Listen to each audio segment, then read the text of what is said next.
Okay, it is 6:01. It is January 23rd, and I'm going to open the Board of Selectmen's meeting. This is being done via Zoom due to the current snowstorm that we're undertaking right now, and I appreciate everybody's understanding and patience. This is also on channel 122 and will be available for viewing on YouTube at a later date. So the first thing that we're going to start with is the approval of the Treasury warrant 2315 and payroll 23 PW15. If I can get a motion. I make a motion. Go ahead. Okay, so Leah, you made a motion to approve, and then Tom, can we get a second? Second. Okay, and for discussion, Tamika, to your knowledge, we don't have the ability to view it right now, so we'll all have to sign it tomorrow, but I don't know if Gary's on yet. Are there any issues that we need to be aware of or highlights? Linda, no, there were no major issues. Becky had made a couple of notes on there regarding payroll, but there was nothing extremely out of the ordinary. And I just see that Gary and Skip signed on, so he can correct me if I'm wrong. Okay, so Gary, are you there? Hello? Peter, can you see if Gary is muted or if he's... Okay. It looks like he's muted. Yes, Gary is muted. Okay, you guys need to unmute. No, there he is. No, I'm not. Sorry, so we were just...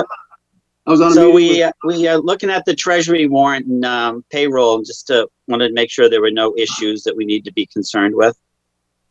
No issues, sir. There was a couple of bills, Eastern Salt for $32K, DCR sewer transport, 108. The regional assessment, third quarter, I'm sorry, for 3.5 million. Health and dental insurance for 97K. 3 additional senior workers on the payroll side. I'm sorry, those were for the warrants, Lyndon, and the payroll side, $2,500 for sewer workers, and that's all. But nothing really out of the ordinary, sir. Okay, and you have Skip Clark with you, right? I do. Okay. So, all right. So we've had a motion to approve in a second. We'll do a roll call. Tom. Galvin, I, excluding Safe Place. Leah. Whiteman, aye. And Skip. Okay. And Nichols, aye, excluding COA wages.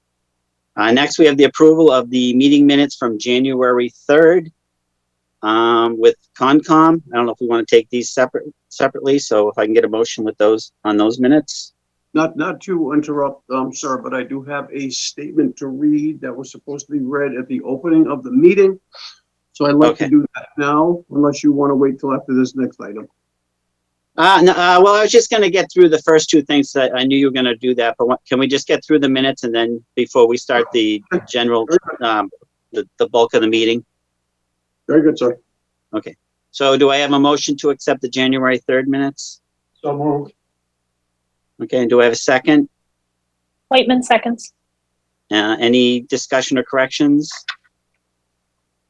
Roll call, Tom. Galvin, I. Leah. Whiteman, aye. And Skip. And Nichols, aye. Now, if I can get a motion for the minutes from January 9th. So moved. Do I have a second? Second. Any discussion or corrections? Okay, roll call, Tom. Galvin, I. Leah. Whiteman, aye. And Skip. And Nichols, aye. All right, thanks, Gary. If you want to go ahead and read this. Okay, very good, sir. Thank you to the board and all. This is from Carol Benoit. This is something she has asked me to read on her behalf. Dated January 23rd, 2023. Dear fellow board members, as of the start of this meeting, I am stepping down as chair of the select board. A family matter requires that I travel abroad for an unspecified length of time, and because of this, I cannot serve the select board nor the town of Rutland in a manner deserving of the position. For now, I intend to remain a member of the board and will participate as time and circumstances allow. It has been a privilege and honor to serve. With my thanks and my warm wishes, signed by Carol A. Bunite. That's what I have, sir. Thank you. All right, thank you, Gary. Unless the board objects, I think we'll discuss this change at the next board meeting. I know we have a lot to do tonight. Obviously, I'm acting as the vice chair. Unless there's any objections, we'll just continue on and we can discuss going forward at the next select board meeting. Is there That makes any sense. objection? Okay. Nope, that makes sense to me, Lyndon. Thank you. No Okay. objection. All right, great. So next on the agenda is the public hearings. We have one for National Grid for a poll hearing for Moshapog Road, and I'd like to open the public meeting at this time. And do we have Joe on to, I believe, to discuss this request?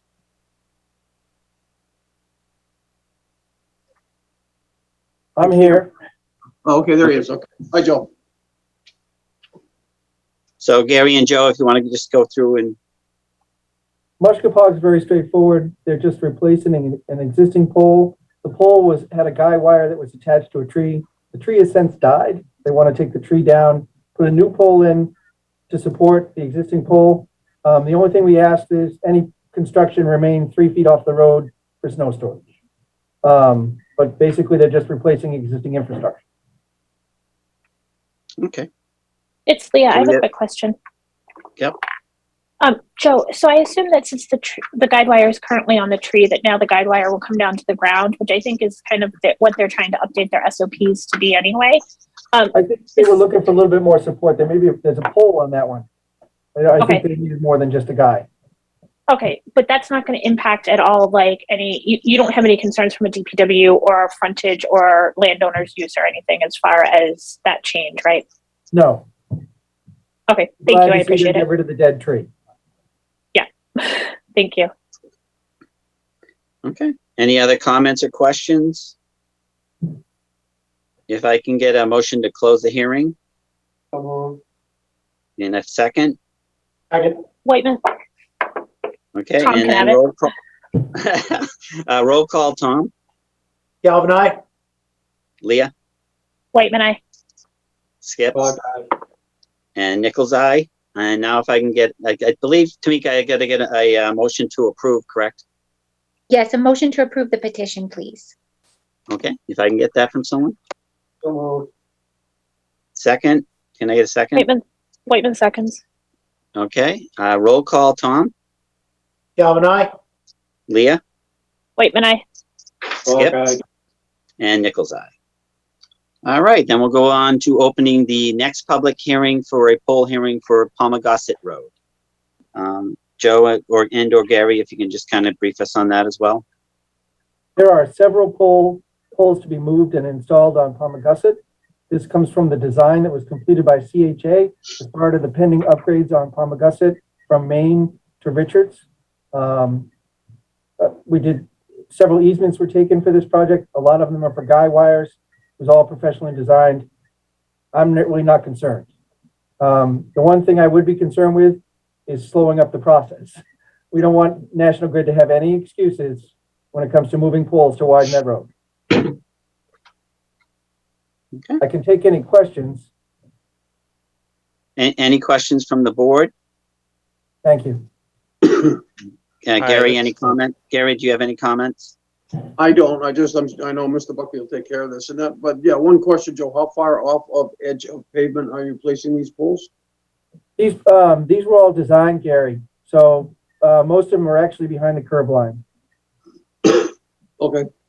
It's not. Okay. It's a very detailed design. I can get you a copy of the plans if you need it. But it's involved. Let's just say that.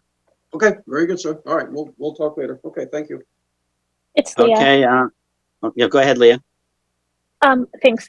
I think, Joe, you had mentioned that the homeowners that are impacted have already been notified of this, and that's included in all of the easement and everything work that has been done. So it shouldn't be a surprise to anyone that they suddenly have a pole coming closer into their yard or anything. Is that correct? That is correct. They all would have got, vast majority of the easements taken, with the exception of construction easements, temporary construction easements, are for poles and guy wires. So yes, they should know, absolutely. Leah, if I may, I also sent out about 91 abutter notices as part of the requirements for this public hearing. So folks within 300 feet were notified again as well. Awesome. Thank you both. Okay. Any other questions from the board or Gary? I'm also, Okay, I do see Tim Norwald has his hand up, so if you can unmute him, and Tim, if you can just say your name and address. Norwald, 149 Palmagussit Road. Okay. Joe, I do have one question. Actually, maybe it'll be two. When are they planning to do this? And obviously, since that's a major feeder up Palmagussit, when they do the swap over from poles and wires, obviously they're going to have to take that whole circuit out of use. What do they have a plan in place for that, or is it something that can be shared with the public? An idea how long power will be down?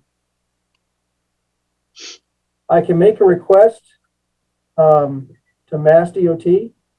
They're running the job, so the power company has to answer to them on this one, not us. But Okay. I can see if I can get that information out of MassDOT. The only reason I ask is because having working with grid a lot, that this is a large undertaking, and I don't think they're going to get it done in a day. No, it's definitely not going to be a day. But again, it's critical for us to get that. It has to be done in advance of the road work, so we've got to get going on it. No, and I agree with that. I just wanted to make sure I know that if they're going to have power cut, from 9 to 5, that I've got electronic equipment at house off, or have another way to, if I'm working at home, to be at my office. So just to know that is what I'm looking for. I can reach out to Mass DOT, but again, the folks aren't working for us. Okay. All right, Thanks. thanks, Joe. All right, If it I looks like may- we have a question. Oh, I'm sorry, go ahead, Leah. Sorry, I was going to say, as a follow-up to that, can we just make sure that as soon as anybody, whether it's DPW or the town, gets notification that it's going to happen, that is as clearly and efficiently communicated to as much of the public as possible, so that, to Tim's point, for planning purposes or whatever, the community is kept as well informed as possible. Yeah, good point. Tamika, if you can just make sure that when we do know when the outages will be, if we can post that on the town site. Absolutely, we'll make sure of that. Okay, thank you. You're welcome. It looks like we have another question from Matt Sanger. If you can just state your name and address, please. And Pete, if you can unmute him. Can you guys hear me? Yes. I'm Matt Songer. I actually live in Hubbardston, but I'm with TRC. We're the design engineers working on behalf of National Grid for the electrical design. So I just wanted to give a little input towards the outages. The way National Grid would be building it is they'd be installing the new poles all in place and get all of the new lines up. So hopefully they would just be cutting over the power, and it would be a reduced outage. But I know they've talked about plans of backup feeds from feeding from the north as a backup strategy too, to minimize outages, but they typically notify when the outages will be occurring. So Great. Thanks, Matt. Does anybody have any questions for Matt? Okay. I don't see any other hands up. Correct, Peter? There's no hands in the room? Okay. All right. If I can Correct, get a motion to close the hearing, so moved. and if I can get a second, Second. and roll call, Tom, Galvin, I. Leah, Waitman, aye. Skip, Clock eye. and Nichols, aye. All right. Thank you all. So that concludes the hearings. Next up is the town administrator update. So Gary, if you want to go ahead. I apologize for interrupting. We have, the board has to make a motion to approve the petition. Oh, I'm sorry. Thank you. That's okay. If I can get a motion for approval So moved. in a second. Second. All right. Roll call, Tom, Galvin, I. Leah, Waitman, aye. Clock Skip. eye. And Nichols, aye. Thank you, Tamika. You just didn't want to hear Gary yet. You didn't want to let him talk yet. That's a good thing. That's a good thing. No, we'll put him off a while. All right, so we'll turn it over to Gary. Thank you. You don't want me to wait till after you adjourn the meeting, sir? I did. I mean, the whole adjourned- meeting. The whole Oh. meeting. And then we can Okay. talk. Okay. I closed them both separately, Tamika. I gotta No, no. close them. No, you don't. Okay. No. No, he's giving you a hard time, but Lyndon, I do want to note that there's also department head updates, although Seth can't be with us. Dave George Oh, I'm is on. sorry. Yep. Yeah, and I'm sorry. Yeah, I forgot. You did mention that the chief had, because of the storm, is unable to attend, but, and we have David George on. Yes, That's I'm here. All right. Sorry, David. If you No, wanna that's go ahead. fine. That's fine. So, I appreciate the opportunity to come before this board to provide updates on a periodic basis. The following updates are pretty much an overview of five main categories rather. Planning board activities, planning board bylaw subcommittee, master plan, the Heights property, and economic development commission. So first off, the planning board. So the planning office staffs the planning board, which meets twice a month, the second and fourth Tuesdays of each month. The planning office is very busy handling various day-to-day matters. As it relates to the planning board itself, the major work at this point is the subdivision administration for Bryce Lemon Estates, Brittenell Estates, and Bear Hill 2. This is for a total of 160 house lots. Also, there are a few other matters coming before the board soon. One is a cannabis cultivator in the former Sims Cab building. That's planned to take 15,000 square feet of the 25,000 total square feet for a pretty major renovation of the interior of that space. Right now, it's really just rough warehouse space. So that ought to be an improvement to the building and also an increase in the commercial tax rate for that building. Next one, Planning Board Bylaw Subcommittee. So as folks may remember, there were some discussions at a prior town meeting regarding home occupations, especially ones that are large scale in residential zones. So the Master Planning Board Bylaw Subcommittee has been trying to address that by making modifications to the existing home occupation bylaw and also considering other areas of town which may already be commercially zoned to enhance those areas to allow for items such as contractors' yards and more heavy types of use. Before I move on to the next item, any questions or comments on those two sections? Having heard none, I'll move on to master plan. So also planning staff staffs the master plan steering commission, which meets once a month. And they meet typically on the last Wednesday of each month. The master plan steering committee has been working in a diligent manner to update the town's master plan, which was last updated in 2000. 5 out of the 7 chapters that are at about a 90% level of completion. There's a little bit more work to be done. As soon as those are completed, they'll be distributed to the public for any comments that the public may have for a feedback period. And then, excuse me, and then we're expecting for the master plan in its entirety to be done by April. The outstanding chapters at this time are economic development and the open space and recreation plan. The master plan steering committee, working with the regional planning commission, once again, is working with the conservation commission through its open space committee on the open space and recreation plan to help them get that over the hump and get completion on that.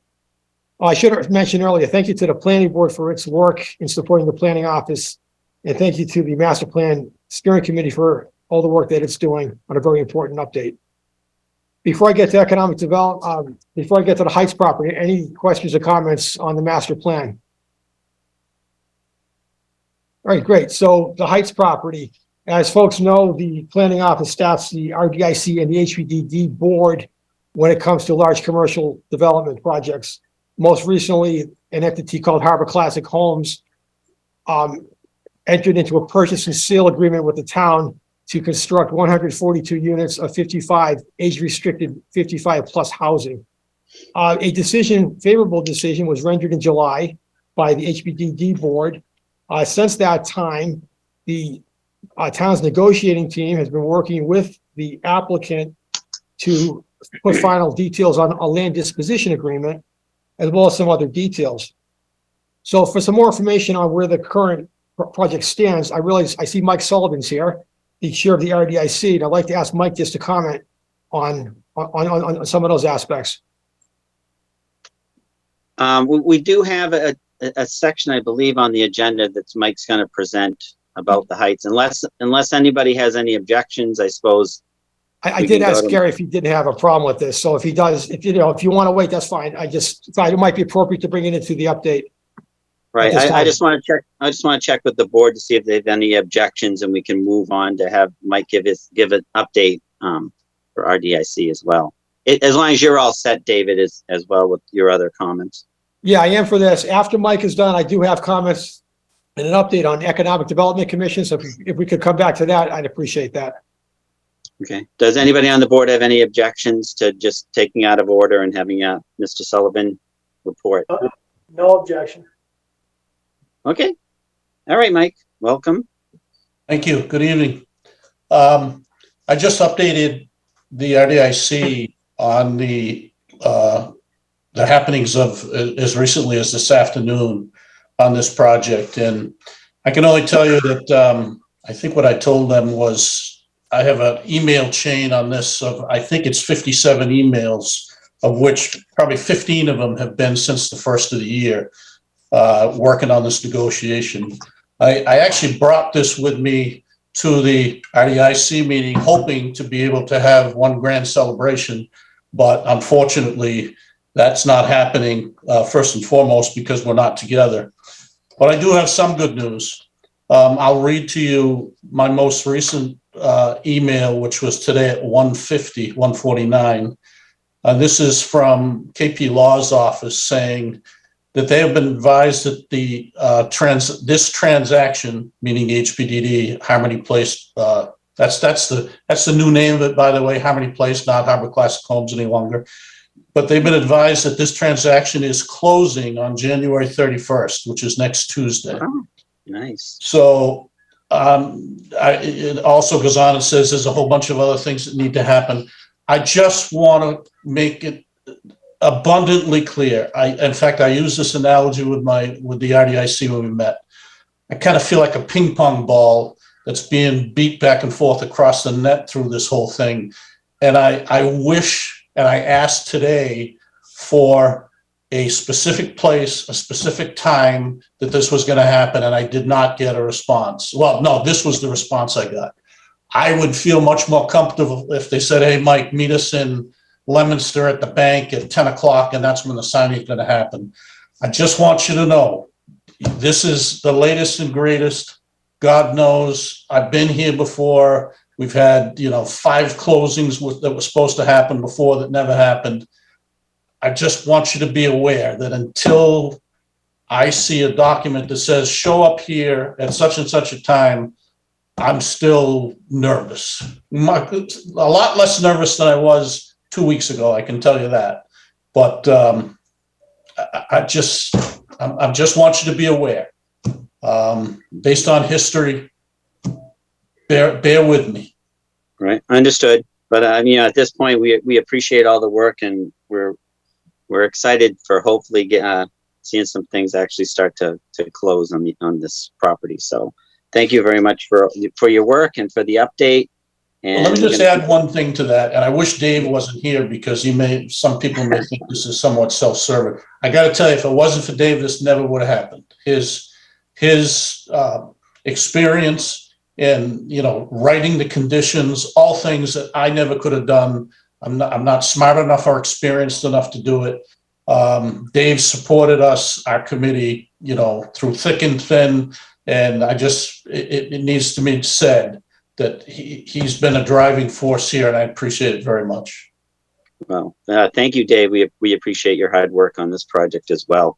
I appreciate that. Thank you. Any questions or comments from the board for Mike? Just thank you to both of you. Thanks, Tom. Yeah, thank you both. I know it seems like an insurmountable project, but you guys have been tenacious and stuck with it. So thank you so much. And thank you to all of RDIC and HPPD too, because it's their time and efforts as well.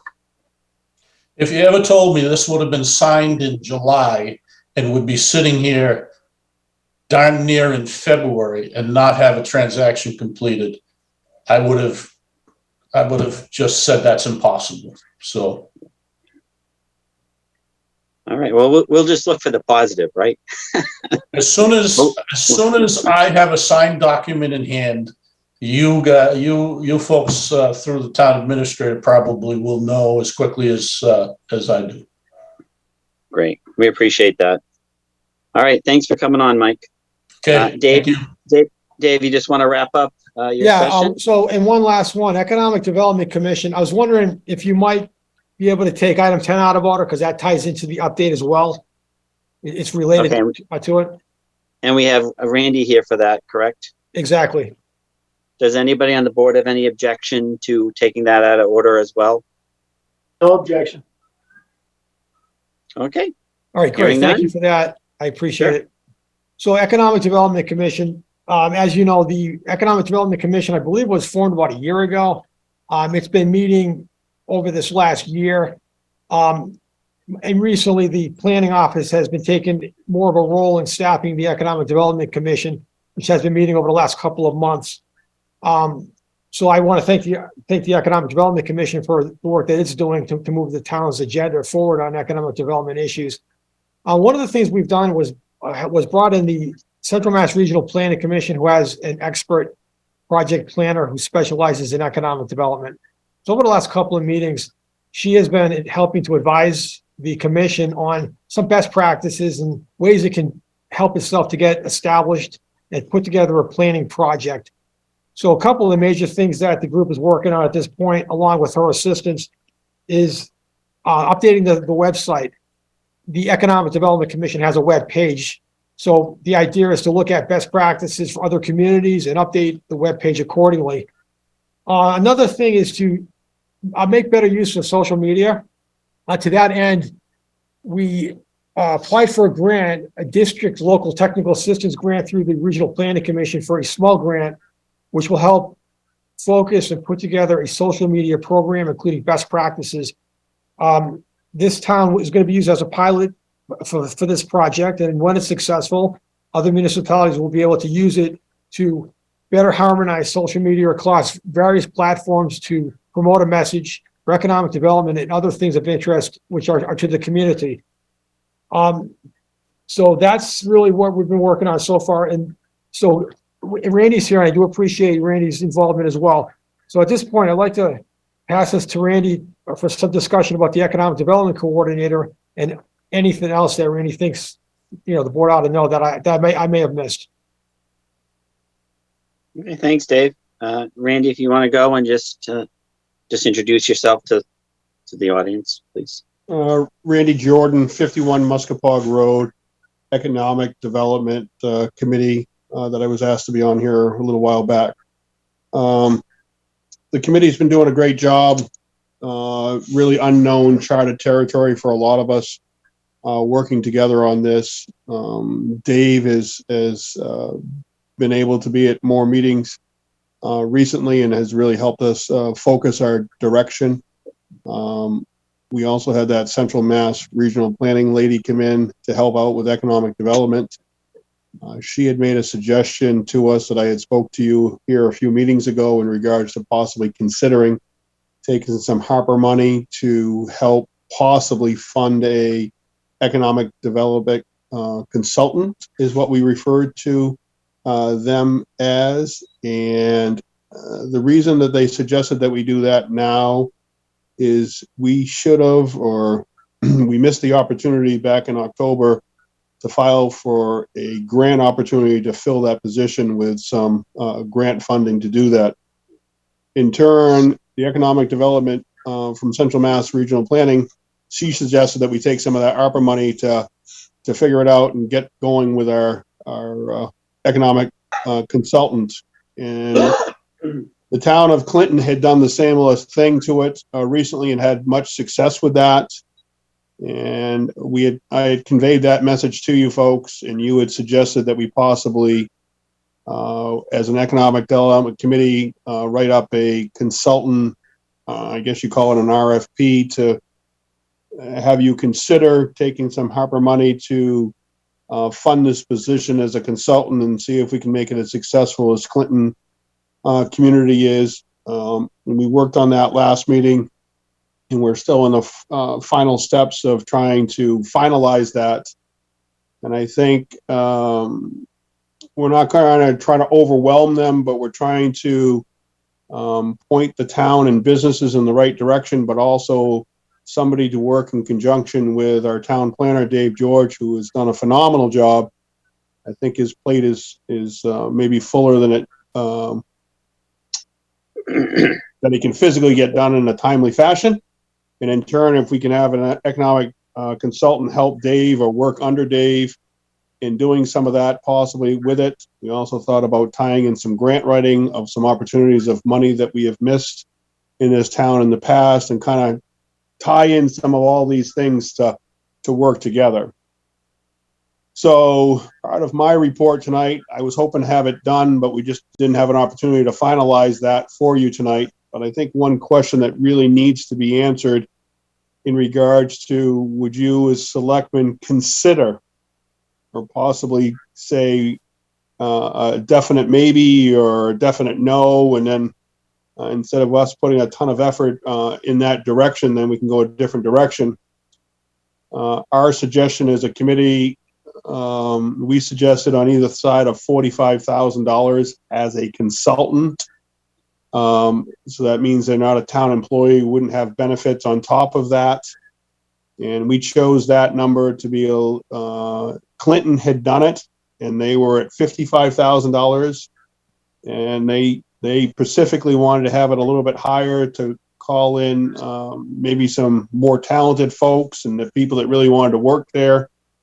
We're going to say in the job description somewhere between 20 and 35 hours or 32 hours, I believe, is what we talked about in regards to the number of hours we're going to do it. But this week they may not have much to do, but the 4th of July week they may have 80 hours worth of work to do it. So it's going to fluctuate over it. And I think part of our hiring would be that we'd like to have an evaluation in there that we can, I don't say score the person, but review their successes and improvement areas that they could work on in a yearly basis or biannual basis to help make this the best we possibly can on the initial stages. And then possibly we could tie in that grant next October that is likely to be out there again to help fund this position, maybe with another community to do the group session in that.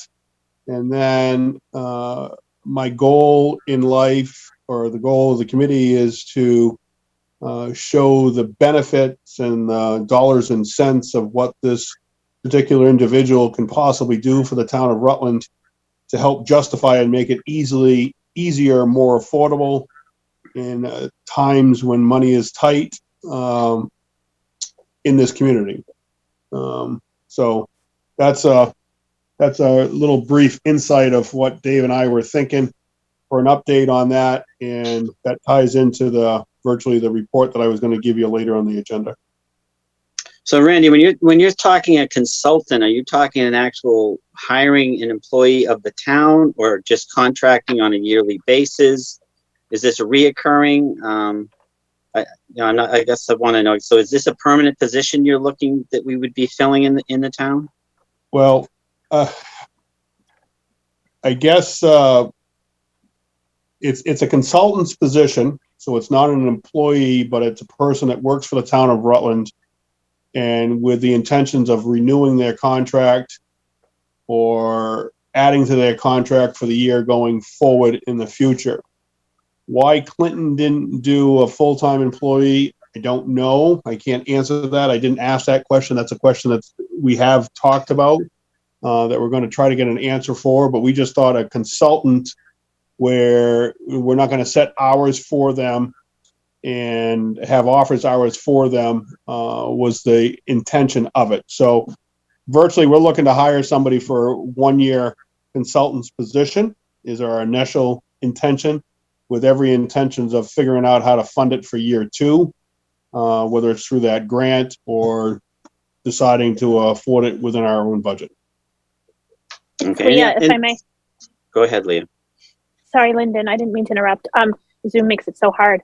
I think to a little bit to Randy's point, at the MMA this weekend, there was a lot of talk about communities and recommendations that communities seriously look at using ARPA funds to fund, not specifically an economic development coordinator, sorry, Randy, but really focus on the grant manager, grant contractor, because there is so much federal money coming through the pipeline that having someone that can really focus on that, I think, to speak a little bit to Randy's point, though, that role could be fulfilled looking towards a grant if that same economic grant becomes available either over the summer or next fall, that they could be mindful that that's also a priority in addition to a lot of the infrastructure funding and building funding and everything else that's available. So that was a point at the MMA. I'm hoping probably next meeting to give a little bit of an update of what I got out of the MMA, but that was a big piece of the conversation of communities really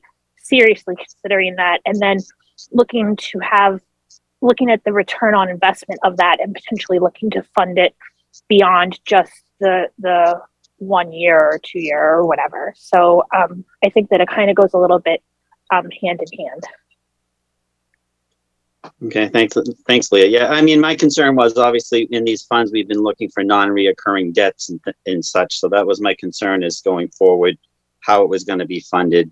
And the other, so certainly we want to consider it. We want to look at it. We've had requests for conservation for somebody. We've looked at people looking for grant writers. We look for HR support. And I think we need to look at all these positions. We're also in the midst of hiring a permanent full-time town administrator. Hopefully sooner than later, when that process starts, I think we're going to want involvement from that individual as well. I did speak to a grant consultant as well, Leah, and I was hoping to bring some of that information to the board at some point as well. So Randy, I don't think the board's not supportive of it. I think we'd like to see exactly what the responsibilities would be, what the actual cost would be, and then we would need to discuss and decide funding avenues, as well as we go into the budget season, which we're currently starting to really roll into. So I don't know if the other board has comments or thoughts, or like I said, I certainly understand the value of it, but I just want to see what the board has to say. No, through the chair. No, I agree. I mean, it sounds great. We have all these positions we want to hire. I think we've got to focus right now on, the town administrator. And then from there, they should play a role in some of these other positions as well moving forward, based on how much, what we have for funds to hire these people. Thanks. And Randy, I don't want to discourage. I think we should get the information, see what the cost is, see what the benefit is, so that we as a board can look at this, as well as the position with conservation and some of the other needed resources that we need to start looking at, so the board can make decisions going forward. So I hope that you guys will still present something to us, so it's something that we can discuss and look at the value and prioritize as we go through the process of hiring a town administrator. Does anybody else on the board have any comments? Gary, do you have any comments? I do not, sir. Okay. I do see a hand up. Michelle, if you can just state your name and address. Yep, Michelle Van Reet, 230 Charnock Hill Road. I guess I just question, like, why we have a second economic development committee when we already have the RDIC. And because it sounds like what they're doing is a little bit overlapping what we do, considering that the RDIC through Mike Sullivan specifically has done stuff off of the HPDD property, including negotiating a cell tower revenue of over $250,000, or about $250,000 for the town. So I guess I'm not sure why we're duplicating efforts. Okay, I know you've brought this up in the past. David George, I know you're working with both groups, and it seemed like you saw value in both groups. I mean, do you have any insight as to the missions being different, or how they might be beneficial to the town? Well, the Economic Development Commission was created by a former TA who I was my understanding that he worked through the issues to identify roles and responsibilities for each. Having said that, I see that at least how the groups are formatted at this time, I think having both has some advantages.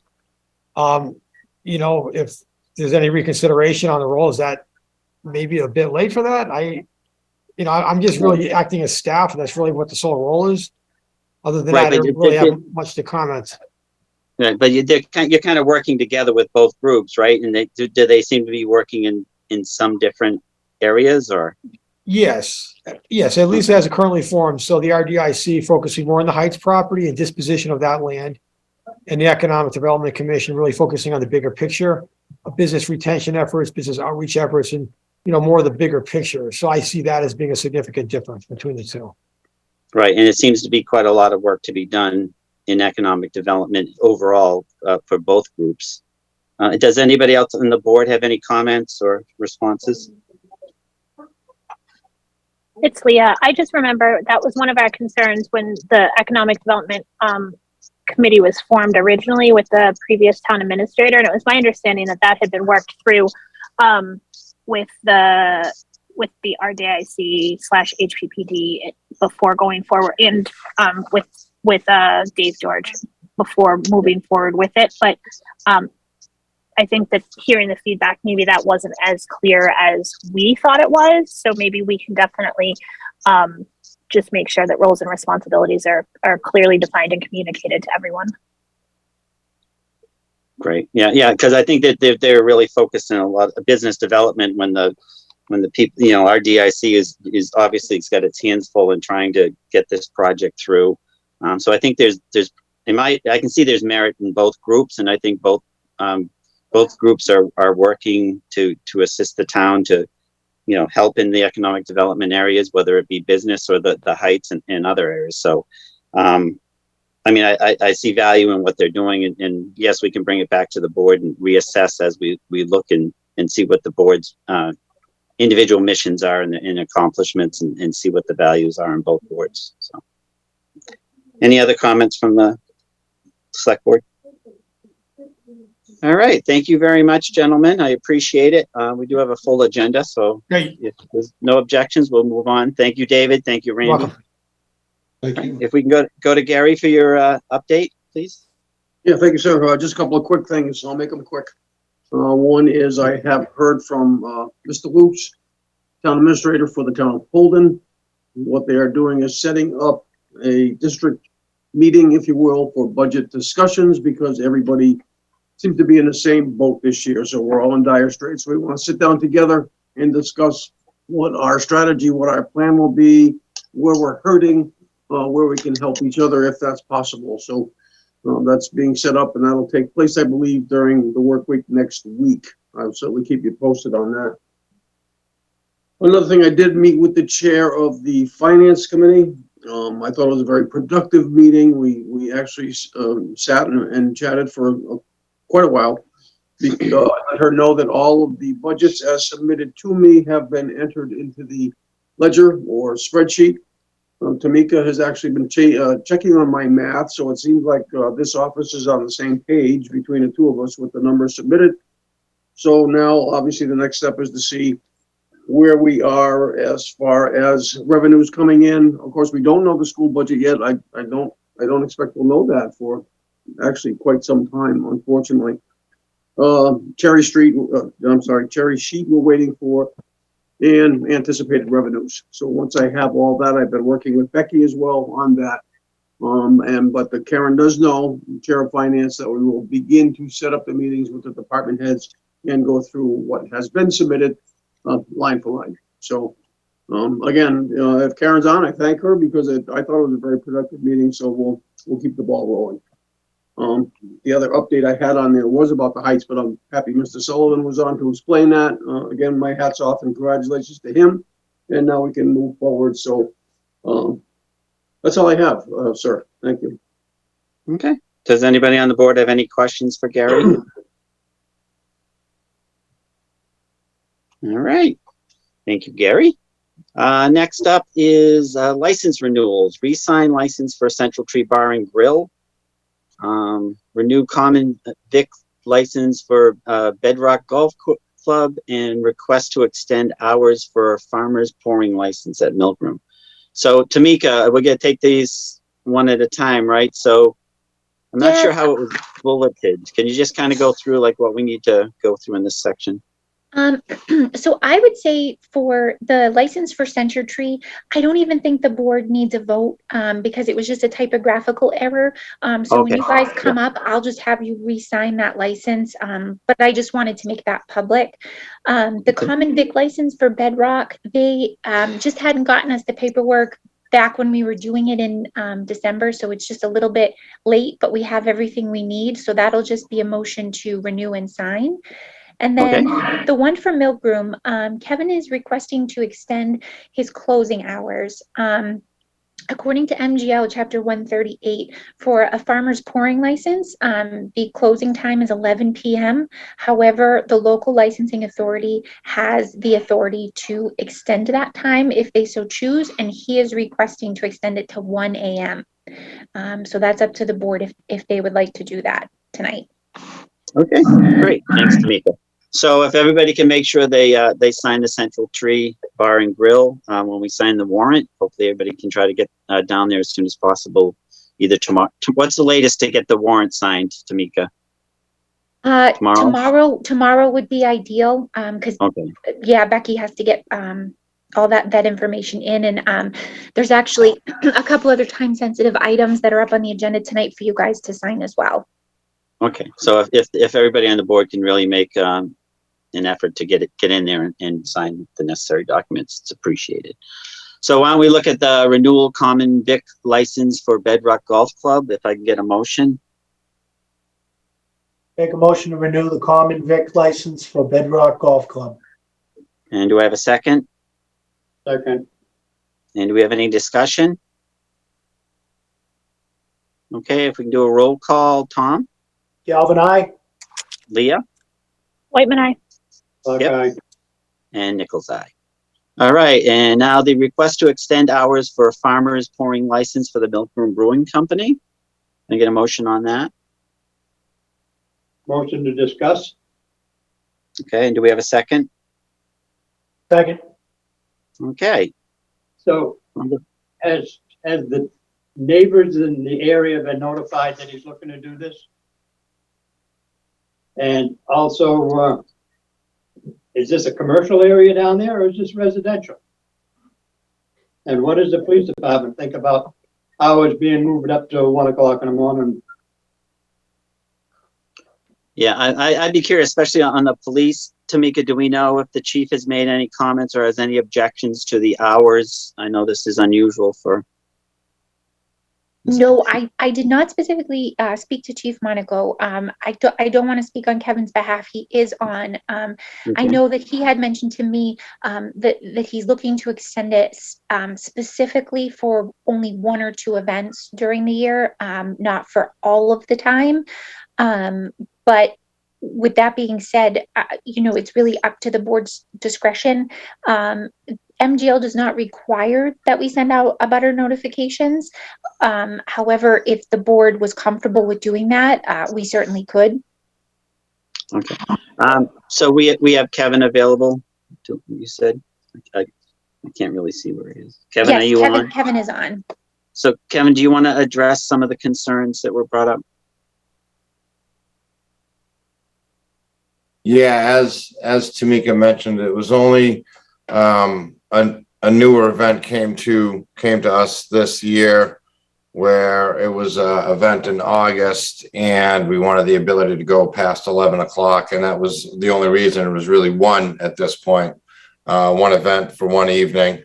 And when I looked at the license when it was granted, it said that it was, and I don't have it in front of me, my apologies, but it was either 10 or 11. I think 11 is the standard, but it was only for one event at this point that we were looking to do it for. And it was actually for what they call a silent disco. So you don't even hear any music. There's no noise. People wear headphones and listen to music. So it would run from 11 to 1 o'clock.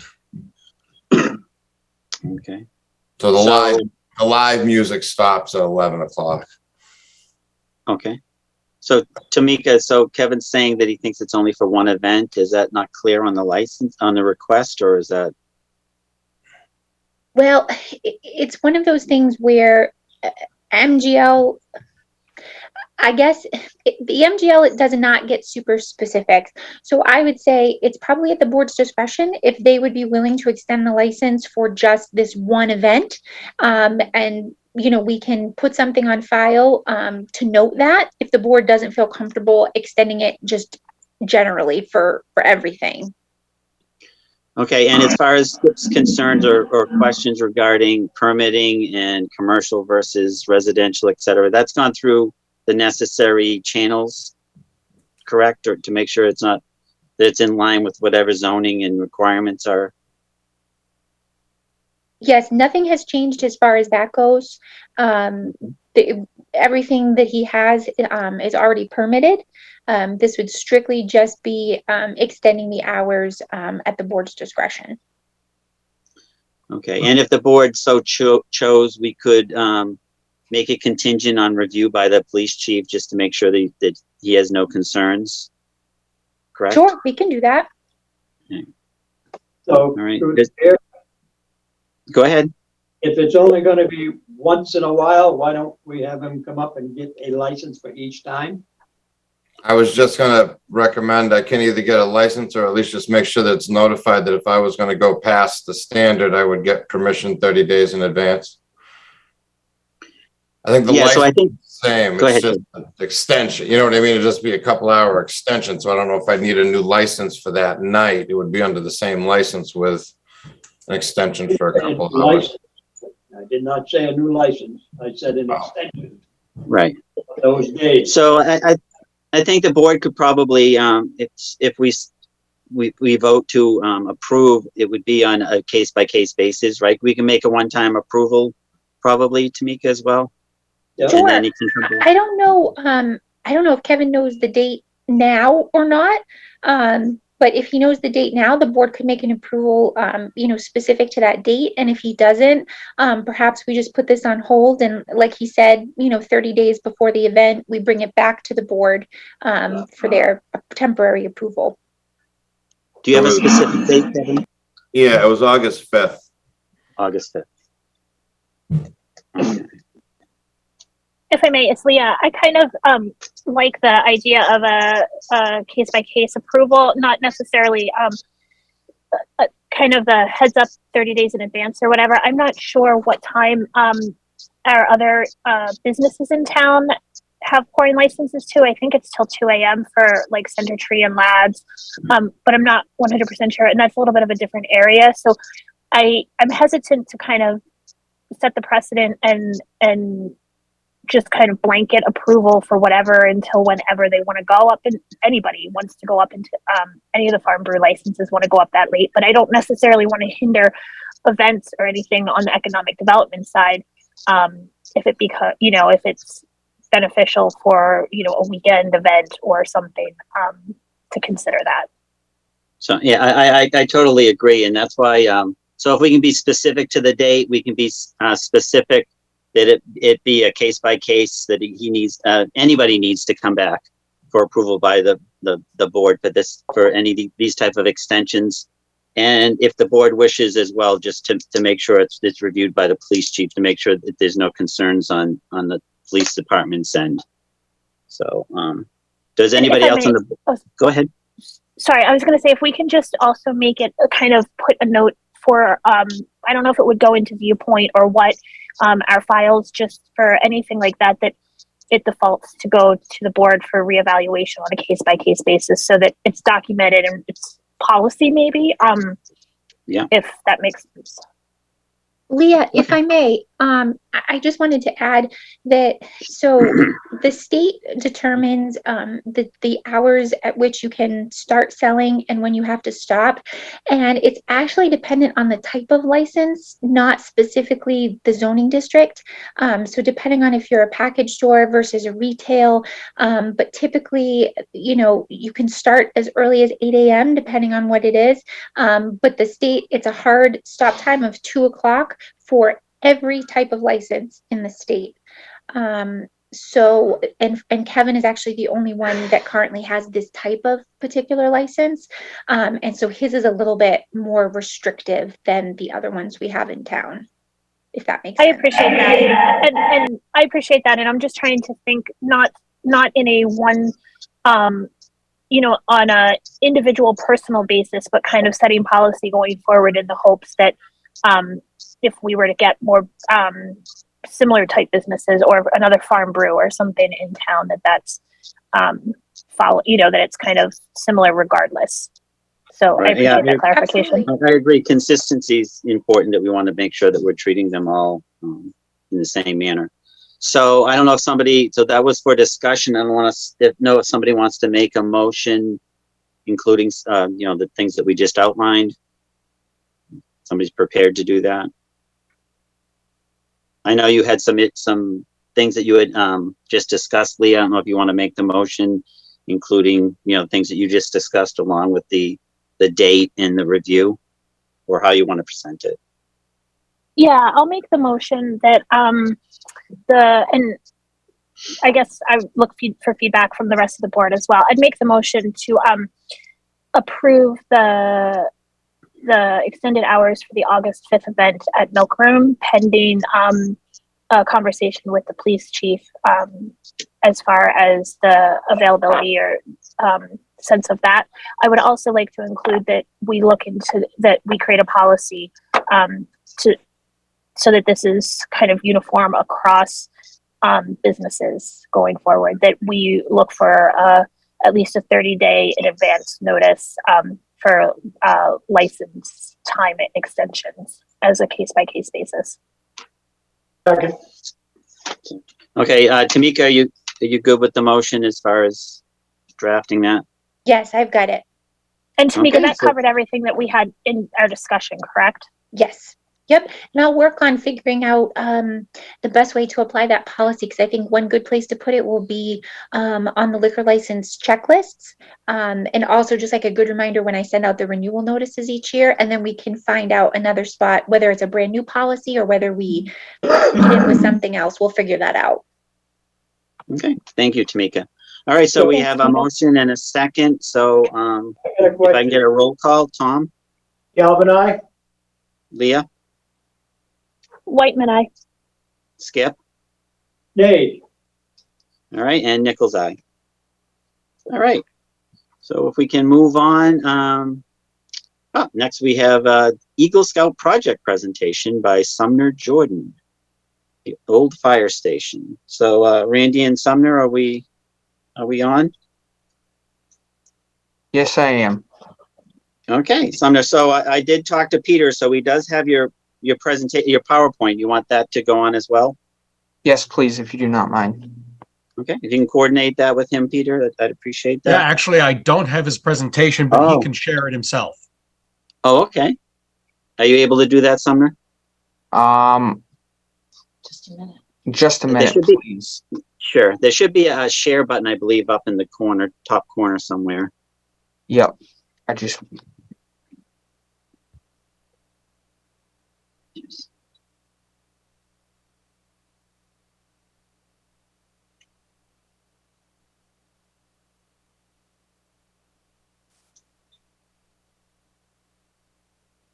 Sumner, if you're having trouble, I can also email it to Peter Crane right now as well. I believe should be able to pull it up right now. Okay, great. Sorry for the inconvenience. No. We appreciate it. Oh, Sorry that you weren't able to come in person, but we appreciate you coming on. can you guys see that? Yes. Okay. Good evening, everyone. My name is Sumner Jordan. I'm a Life Scout of Troop 141, Rutland, Mass. Tonight, I'm here to ask for your approval to proceed with my Eagle Scout project, which will be completed in the spring of 2023. My project is to improve the appearance of the old Rutland burial ground located on Main Street, which is between the old fire station and the Rutland Town Library, making it more accessible to use and people right now are unable to walk up into the cemetery. Oh. The steps right now there are dangerous for people to walk up into the cemetery. I plan to remove the white paint of the pillars there now and paint them white so they will look better. I will install handrails on both sides of the steps to make it easier to enter the cemetery. I'll install a wooden sign approximately 2 by 4 feet that will say the old burial ground established in 1717. The sign will be located on the burial ground so the people driving by on Main Street will be able to see the sign. I will also regrade the slope between the cemetery that meets the driveway. Here are the existing pictures of the cemetery. The first picture on the left-hand side is the white, the green squiggly lines are where I'm going to reslope the grade of the grass from the black fence to the driveway. And the middle picture, the red lines are where I'm going to put the new steps. And the white outline of the white pillar is where I'm going to repaint it. And the green squiggly lines is where I'm going to re-slope the grade. The right picture, the yellow outline is where the sign is going to be located. This is the overview of the property. I outlined the old fire station and the Rutland Town Library. And the green line is where the slope, where I'm going to regrade the slope. The yellow line is where the sign's going to be located. The white dots are where the pillars are. And the red line is where I'm going to put the steps. Thank you for letting me present my Eagle Scout project. If you guys have any questions, we'll be happy to answer them. Great. Thank you very much, Sumner. We much appreciate you taking this on. It will be a nice improvement to the community. I just have a quick question. I'm not just sure because I know when you're talking about the sloping and stuff, and I know you're fixing the steps. Will there be any access for wheelchairs at all? Do you know? Have you considered that in the sloping around the back end or anything like that? Yes, I actually have. Closer to the fire station, it flattens out to the driveway grade, so there will be wheelchair access there. Great. And maybe even if you can work with the DPW, maybe some kind of, handicap accessible sign or something can be there just to direct people needing special access to that. Yeah, I'll take note. Thank you. Yeah, thank you. We really appreciate that. Comments and questions from the board? It's Leah. Sumner, thank you so much for a great presentation. I can tell you put a lot of work and time into putting it together and well thought out. I just wanted to make sure that you're mindful of, I'm sure you are, the water control during heavy rains or thaws or anything with when you do the regrading, just so that it's going, it's not puddling and pulling and creating even more of an issue in that driveway between the library and the old fire station. But I'm sure that's on your radar already. Yes. Thank you. Any other questions for Sumner or comments? Sumner, Tom Galvin here. I just want to say thank you. Thank you for the work you're doing. Thank you. All right. If I can get a motion for approval from the board. So moved. And if I can get a second. Second, All right. If I can get a roll call, Tom, Galvin, aye. Leah, Waitman, aye. Clock and, eye. and Nichols, aye, with much appreciation. We much appreciate your work. And we look forward to seeing the end product. Thank you Thanks, very Sumner. much. Thanks, Have a Sumner, good and night. thanks to 141. Thank you. Okay. Economic Development Commission. We already went through that. Future of Managed Growth, proposed committee formation of new bylaws. I'm not quite sure what we're doing on this one, Tamika. Sure. Just going over the Oh, Tom, this was something that you wanted to discuss, correct? Yeah, we had spoke briefly on this. I'd like to, with all the discussion over managed growth, I'd like to propose something where we discuss the minimum acreage building requirement moving forward. Okay. It's So, Leah. yeah, I was going to say, Leah, did you see how this might fit in some of the studies and what we're looking at now? Or- Yeah, so the town, I think that this fits in perfectly. The town has done a managed growth study a few years ago, and the two kind of phases of that study are actually available on the planning board's website. They were also linked in the town administrator profile that just went out. So I think my hope was very similar to Tom's, but a little bit more encompassing. I was hoping to kind of reinstitute the managed growth subcommittee, similar to what was done in the past, and kind of do twofold: track the current managed growth bylaw that we have that has been limiting the number of building permits, and see how that's worked. We kind of get, I think this year we had a really great update from David McCrae and Lynn as far as where the building permits are for the past year, but I don't feel like we've had that all the time in the years past since the bylaw has been in effect.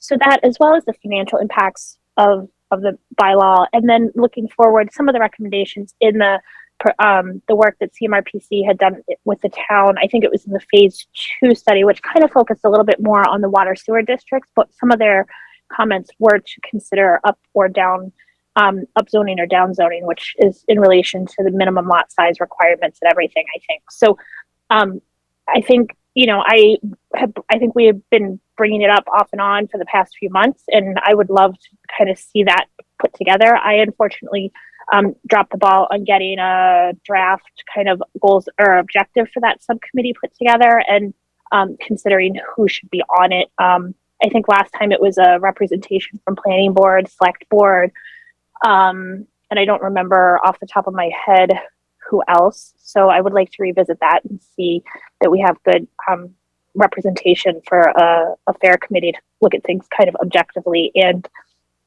realistically consider additional measures. Okay. Unless the board objects, I mean, we can always put this back on the agenda for our next meeting, Leah. If you think that'd be enough time to have something together for us to look at, or? Yeah, for sure. I started looking at it over the weekend after the MMA and just kind of ran out of time. So I can definitely, and if it's okay with the committee or the board, I can maybe work with Tom a little bit to get stuff together. So to then present before the whole board.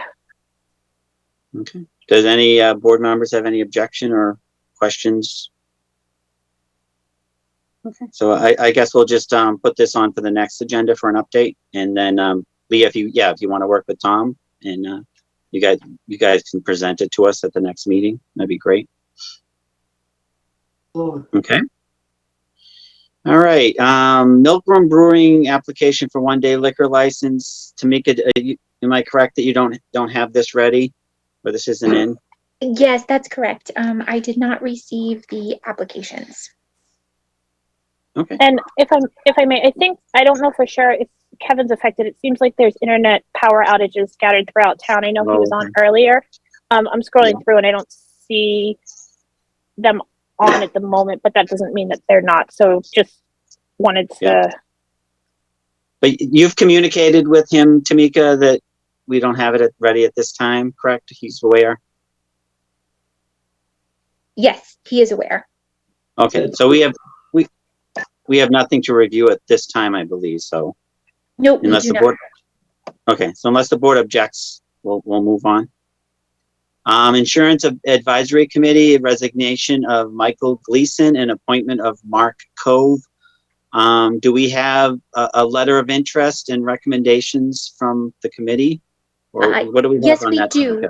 Yep. So we have a letter of resignation from Mr. Gleason, and a letter recommending Mr. Cove, and also a letter of recommendation from the chair, who happens to be Becky Tuttle. Mr. Cove, it was asked that he be invited to tonight's meeting. We did extend an invitation unfortunately, I did not hear back, but Becky may be able, to speak more on it. But essentially, for this particular committee, there's certain representation from different departments. So he would be fulfilling the spot left behind in the fire department. Okay. I can comment on it. I'm Go ahead. not sure if he did call me and say that he was going to, sorry, this is Becky Tuttle. You can't see me. He did call me and say that he was going to attend and is interested in coming on to the committee. Again, this is a committee that's made up of employees of the town, representative from each of the unions, and it's a advisory committee to go over the insurances, the benefit packages that we offer to the employees, so they have input and we can hear their concerns and what we can negotiate with our carriers.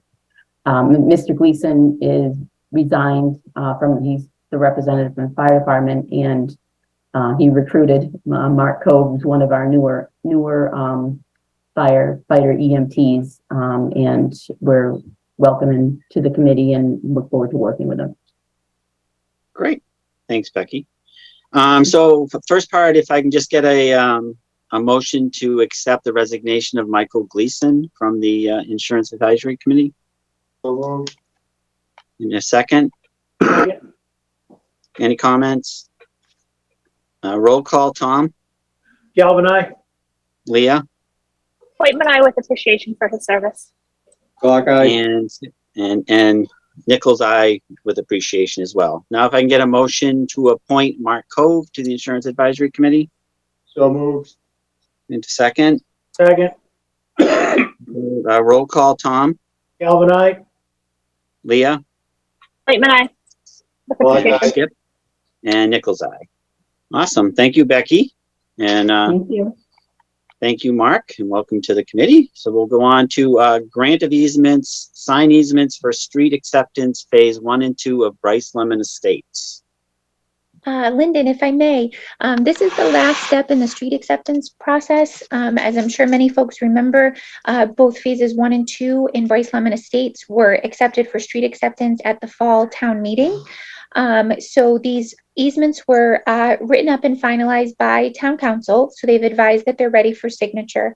It was asked if Carl Heltgren from Quinn Engineering could attend tonight's meeting, just to attest the fact that everything is where it should be. Unfortunately, he wasn't able to attend, but he did provide us with a memo today that he sent out to the board just to say that everything upon their inspection was acceptable.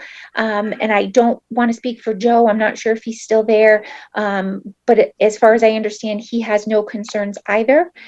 So at this point, it would just be for the board to sign them. And then Mr. Blair would get them recorded with the Registry of Deeds, and it would the town would take over the maintenance. Okay. Thanks, Tamika. Joe, are you on? Yep. Oh, go ahead. Yeah, the only comment I wanted to say when it comes to these street acceptance, I personally ran into a bad experience. So I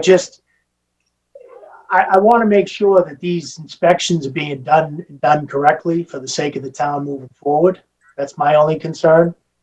I was really looking forward to talking to somebody from Quinn Engineering, because my street was almost accepted 8 years ago with no storm drains in it. So I just want to make sure that doesn't happen moving forward. I obviously trust, Mr. Buckley, and that would be my only concern. I wanted to voice that. Okay, Tom. And this is, we've accepted the streets, correct, Tamika? So we're looking at the easements themselves? Correct. Yep. These have been accepted at town meeting. So this is just that final step of the town granting the easements. Okay. Any comments, Gary, or I don't know if Joe is on or not? Yeah, I'm here. Oh, okay, there he is. Okay. Okay. No, the documents you're signing are the legal layouts or the deeds basically for the roads and the easements. The only thing that I would like to comment on, and we've made some progress cleaning it up, you want to make sure the clerk works with the state to get that added to the Chapter 90 list. We've cleaned up a bunch of them already, but going forward, we have to try and do a better job of that. We want to take credit for those road miles so we get the funding in question. Tamika, can we just make a note to make sure that we contact Anita to just remind her that, Sure. to have these added? Absolutely, will do. I appreciate that. All right, if I can get a motion for approval So moved. in a second. Whitman seconds.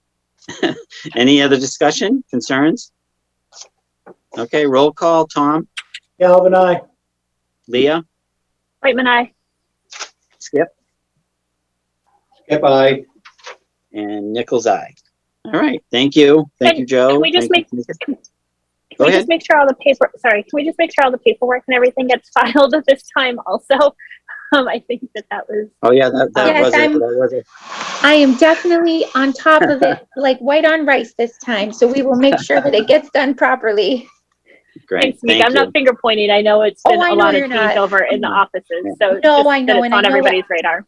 I know what happened last time, so I just want to make sure it gets done properly and timely for everybody. So I will definitely make sure of that. I appreciate it. Thank you. Policies for, oh, go ahead. I'm sorry, Lyndon, do you mind if I make one quick comment in regards Sure. to something Tom said? Go ahead. Inspection's a big deal. The select board member was accurate. We funded inspection as part of the Maple Ave sidewalk work, and we've done it as for the water main construction. We had a full-time inspector. We paid for a consultant to have a full-time inspector on Palmagussit to do the water main work. He is right. Inspections and often an overlooked cost, but it's critical. So more and more we've been adding it to our projects. I just wanted to make sure that people knew that. Some towns have full-time engineering staff to do inspection. We're just not big enough, but we have been adding that cost to some of our projects. Okay. Thank you. Thank you, Joe. Thanks, Joe.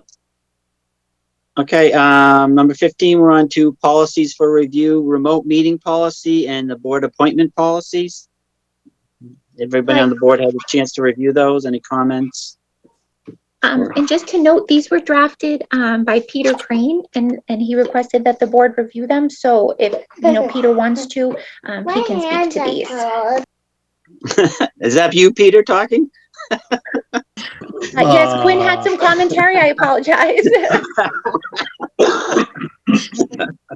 Peter, do you have any comments regarding the policies?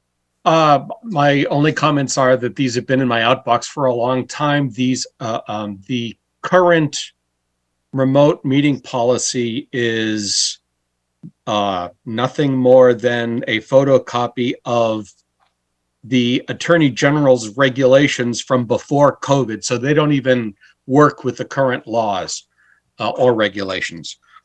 So the whole point of that was to bring it up to date and in fact to have outs for automatic removal of sections if they become illegal. The appointment policy is more a straightening out and a laying out of the process, I believe, much more clearly than before, but that's really the point of the whole thing. And all of it is intended to be ideas for you to discuss and decide what policy works best for the town. But I thought that I could at least help by starting a fresh policy for each of those. It's much appreciated. Does the board have any comments or questions for Peter regarding either of the policies? It's Leah. I wanted to thank you, Peter, for taking up the initiative and starting to work on it. I reviewed them briefly, but not in enough detail. I think I had some, I want to sit down and think about the process, especially for the appointment policy based on, the recent history snafus and everything, and how or if it makes sense to better clarify that piece a little bit. So I definitely would appreciate a little bit more time to spend with it. I admittedly didn't spend as much time as I should have, but I did review them and I appreciate it. Well, it's fair. This would only be your first reading of each of the policies. So I'm personally not expecting a vote tonight. I'm expecting the beginning of exactly this, the discussion of what you want in the policy. And if you want to send me email, Leah, we can have a discussion either with the group or separately about what changes you would like to put in there. Okay, and I think for the, just for the rest of the board, I think one piece for the remote meeting policy, um, I think the board could benefit from having a little bit of conversation as to what boards and commissions we as a town feel definitely absolutely should have like a Zoom access, live Zoom access, versus which ones can just be recorded for streaming or not at all and just rely on the handwritten minutes. So that's, I think, a conversation for us as a board. And I know Peter has an initial pass of what he envisions in there. So thank you. Thank you, Leah. So yeah, if the board can just be sure to review and thoroughly, and if you have any questions, contact Peter directly, or if there's something that we feel needs to be discussed as a board, we can bring it up at, if we feel they're ready, we can bring it up at the next meeting or the following meeting, depending on how things progress. Any other comments or concerns regarding the policies? Okay, we'll go on to number 16, which is the budget season, board participation in process and upcoming meetings. I know you had sent out an email, Tamika. So do you want to just kind of go over what we're talking about? So I'm getting ready to hit the print button for the budget binders, and I just kind of wanted to poll the board to find out who would like to have a physical budget binder and who would prefer to do electronic. I found that it's kind of split on the FinCom, so I wanted to ask this board. I know I've already spoken to Tom and he's comfortable with just electronic. I know Skip's going to want a budget binder. So Lyndon and Leah, do you guys have a preference? I would prefer paper. I'm like old time. Plus my eyes. I'm on computers and phones and everything all the time, and I find it much harder to read everything thoroughly. So I find myself printing things out a lot. So I would appreciate a hard copy if possible. Absolutely, no problem. And Leah, how about you? Tamika, I'm fine with an electronic version. It's actually easier for me. That way I don't need to worry about lugging stuff around if I'm want to hop on a meeting but am not able to be there in person. So I appreciate you asking and reaching out.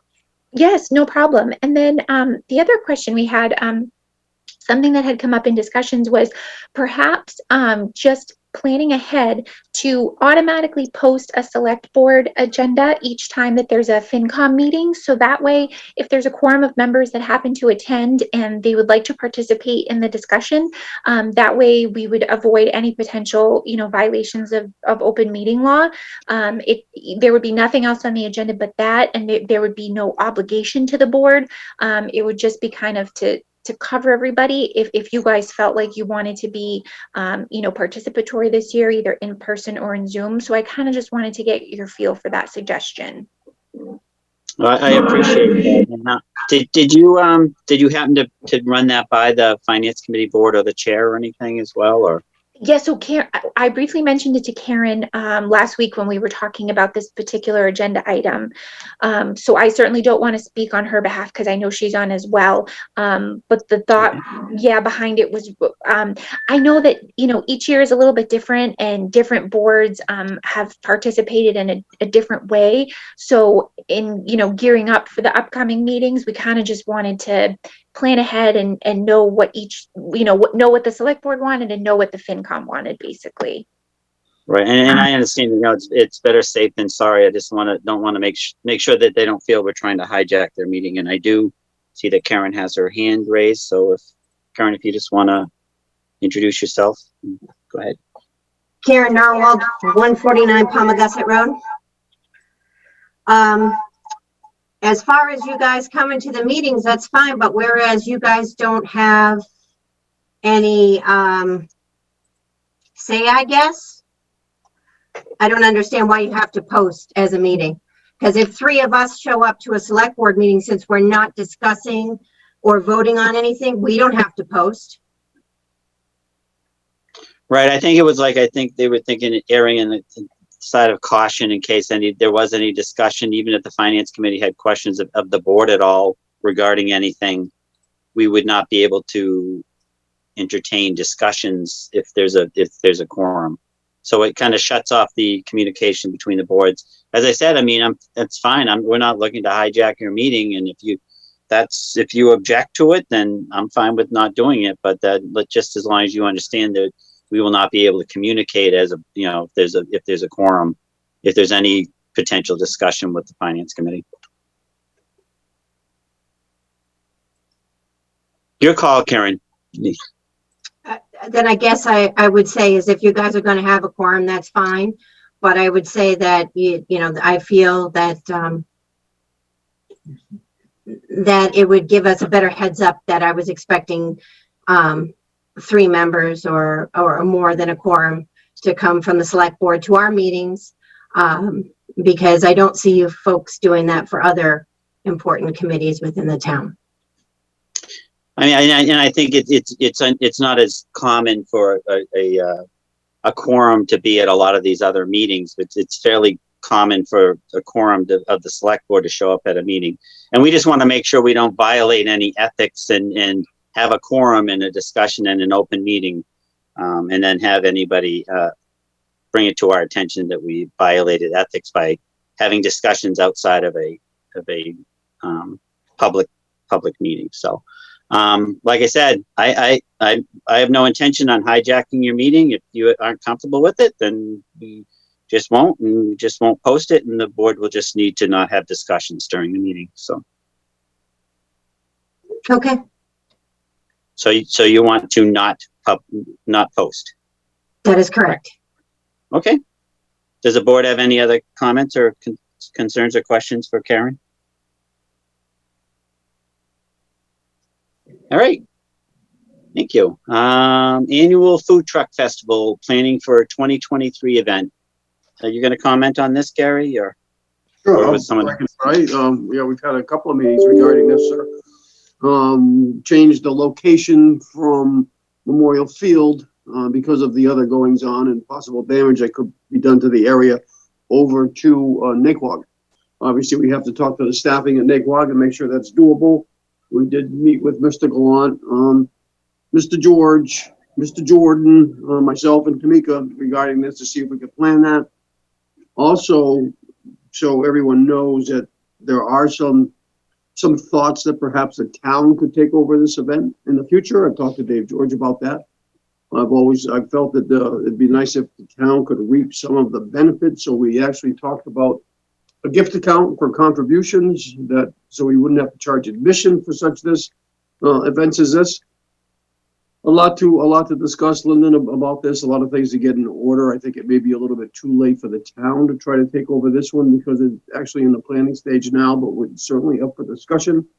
But I would like to see if the board could approve a gift account, if you will, that Becky would create so we could have contributions go directly into that gift account to support any expenses that may come about for things such as trash control. I think the porta potties are taken care of, but police details for the flow of traffic.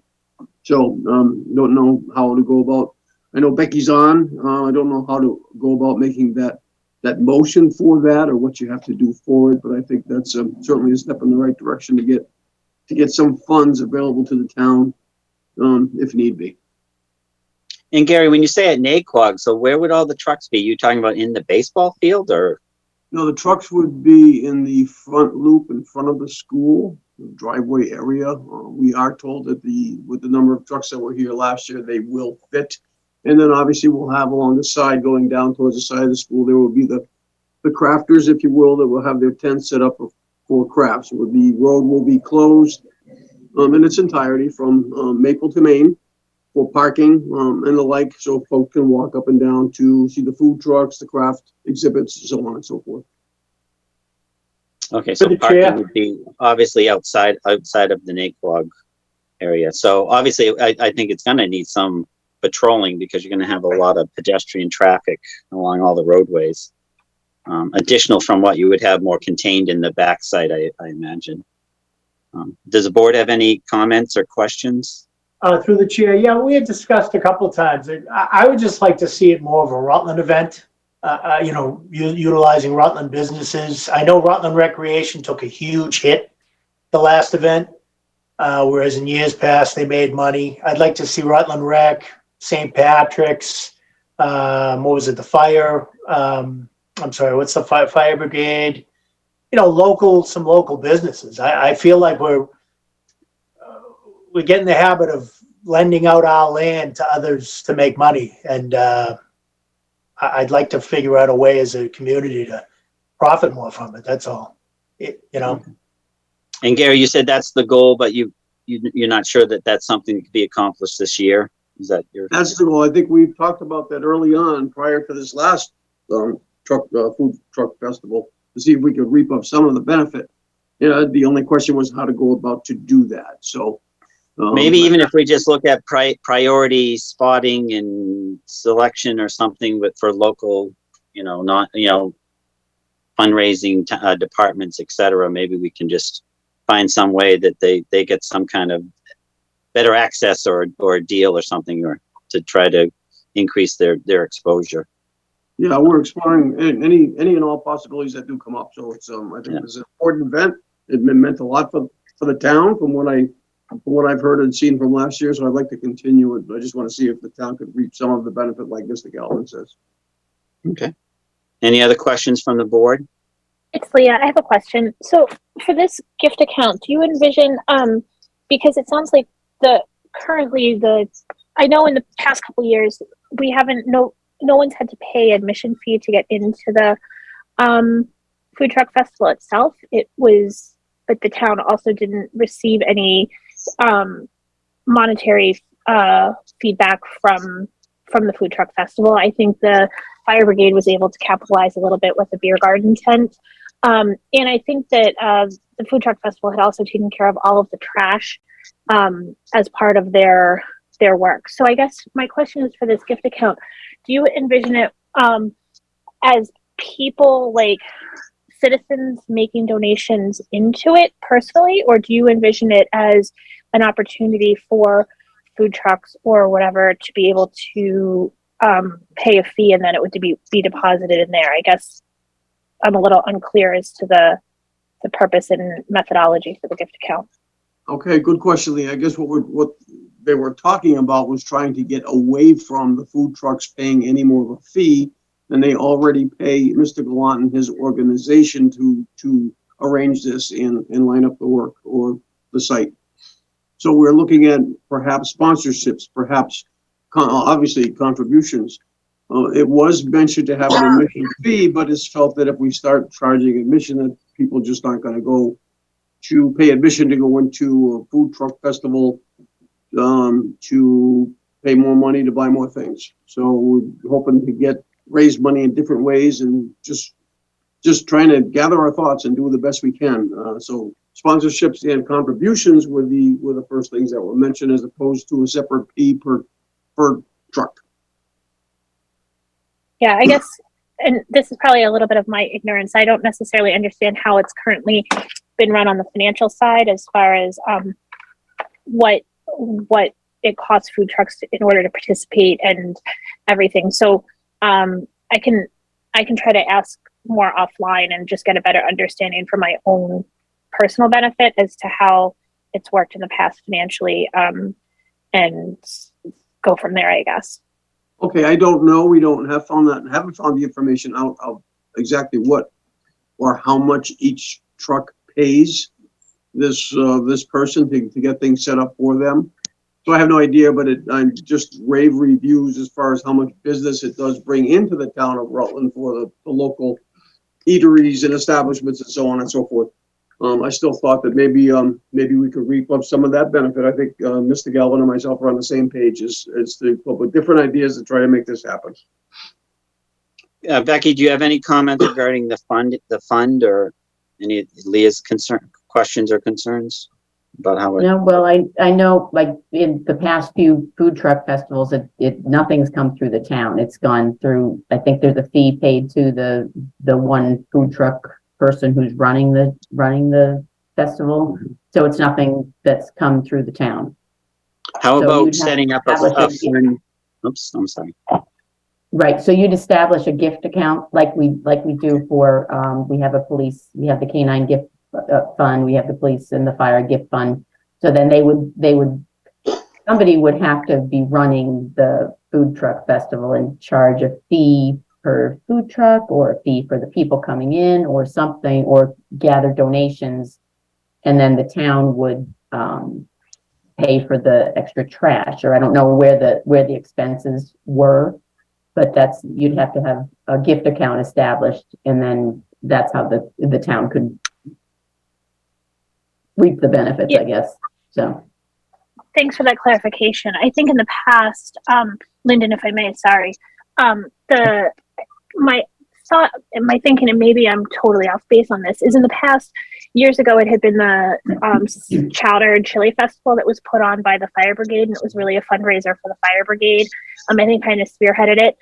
And then there were issues just as far as getting that to be a successful event, as far as just the shift in economic capacity, the capacity of the participating restaurants and everything. So I think the thought was to bring a food truck festival in where the town didn't have to outlay a lot of time and expense, but that hopefully to pick up for the fire brigade, that they could capitalize on some of the fundraising aspect. I don't disagree that considering having the town as a whole utilize some of that, but I think that there's also an investment in time that we as a town need to be mindful of. And so having a concerted group to consistently run that, I don't know if I think in the past there have been conversation about considering having the fire brigade or offering it to the fire brigade to kind of take over, and then they would be able to reap the financial benefit of that. I don't know where that stands or anything, but I wholly understand and appreciate kind of getting back to the local communities and especially the nonprofits in town. So I just kind of that's my thoughts. Lyndon, if I may, it's Tamika. I just wanted to add that part of the idea that was born from the donations was that at last year's event, the 300th committee had a very successful time fundraising while at that event.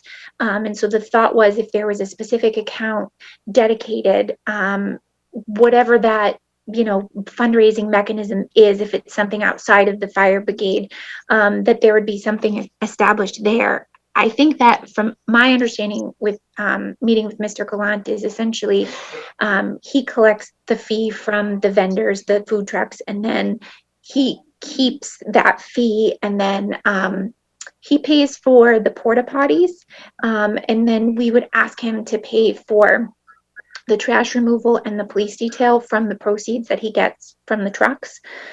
He essentially said that if we start charging folks admission, it's not something he would be interested in doing, because he just doesn't think the number of people would come out for that.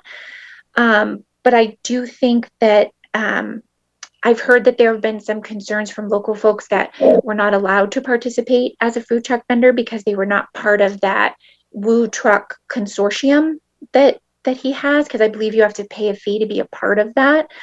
So we did ask that this be a more inclusive event for local vendors, whether they're a part of that consortium or not.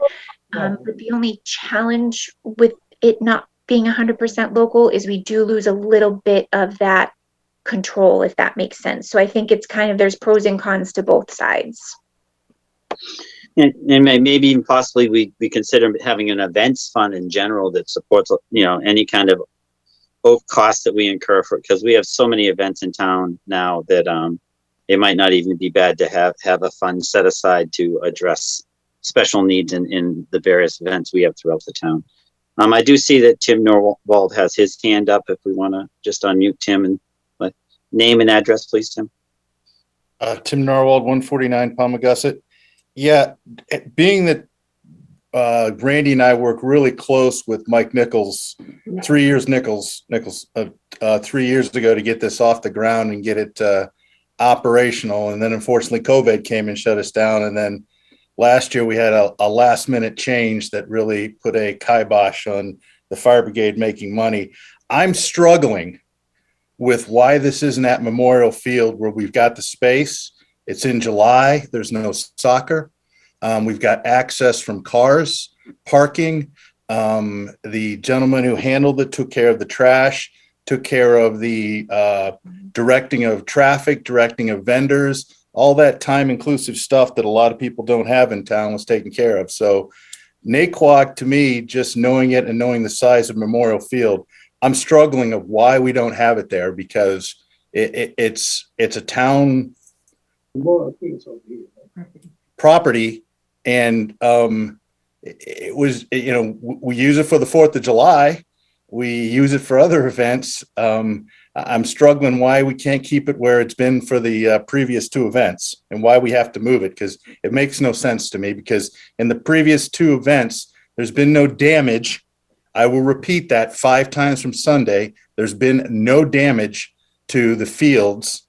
The fields were stayed away, the soccer fields were stayed away from by the event. So I'm struggling with any interaction problems with the rec department. So somebody could explain that to me and give me a good reason why we're changing. And I'd be, because it's going to cause us issues. I believe Naquag is not big enough to handle the amount of vendors and the food trucks and the beer garden that was set up in the past. My opinion. Thanks, Ted. If I may, through the chair, Lyndon. Go ahead, Gary. Tim, we have discussed this. Actually, we felt that, or we have been informed that there was a loss of revenue as far as recreation goes with the pool. Last year, there was no damage done to the field because we had the trucks stay off of the field. My thought is, and my belief is, there's more room between the Naquag Central Tree Middle area than there is at Memorial Field. We also discussed the timing of this event because it was originally set for a couple of weeks after the 4th of July. Vacation time, people aren't around, I get it, but trash was taken care of last year, was prearranged. There was a last minute things that had to be taken care of. We jumped on it and did the best we could. We had to supply dumpsters from other municipal buildings to bring up here to take care of the trash. But the big thing was the loss or projected loss of revenue for the pool and regular town of Rutland recreational activities. And Tom, I think you started to touch about that yourself. So if you have anything to add to that, please do. Gary, I hate to jump in, but it was in September and the pool was closed. So there was no revenue loss last year. So I'm confused where the rec director saying there's any losses when the pool was closed because school was in session. That's confusing to me. Well, okay, understood. Yeah, good. That's another good point, Tim. But this year was slated to be in July after the 4th of July ceremonies and not September. So how much money I apologize for jumping in, but how much money do we lose during the 4th of July event for an entire week as opposed to a one-day event? I'm struggling with the argument. Well, Tim, they're all good questions, good points. There's a lot of things that we still have to find out about this. We had our first meeting a week ago, I believe. So it's just a bunch of things that come up. And the biggest part of it is we're trying to reap some of the benefit. Not to have to do any maintenance costs, not to have to do any repair work to the fields, to the track or otherwise. Not to have people from outside entities, if you will, using the recreational tent, the basketball court when this stuff is going on.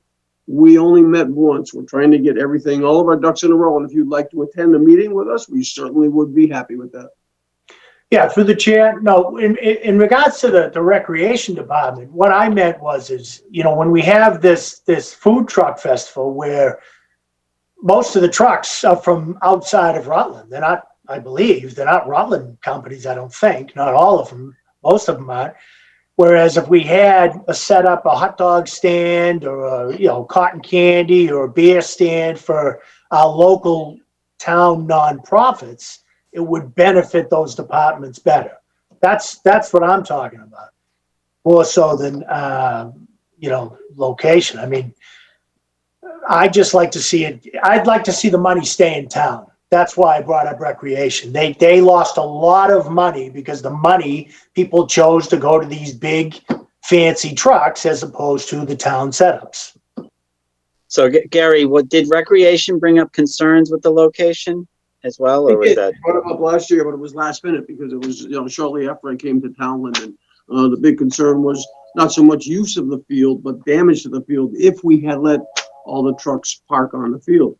Also, the concern was the porta potties, as always, and trash control, parking for any recreational activities that would be happening for the town behind the annex and town hall. That would take all the parking up for anybody that was using a recreational facility for the town. So those concerns were there. We had special, separate extra police officers on hand to make sure everything went as smooth as possible. And there was really virtually no complaints. We just had to jump on it and take care of it. That's all. And to my understanding, recreation oversees the recreational fields and such, correct? That are out in Memorial. So, I mean, I would think that we'd want buy-in from them if there's concern. So I think that needs to be ironed out between recreation and the town if there's concerns with the use of the fields. But I think there's got to be more discussions as far as the best location and what the concerns would be being in Memorial. So.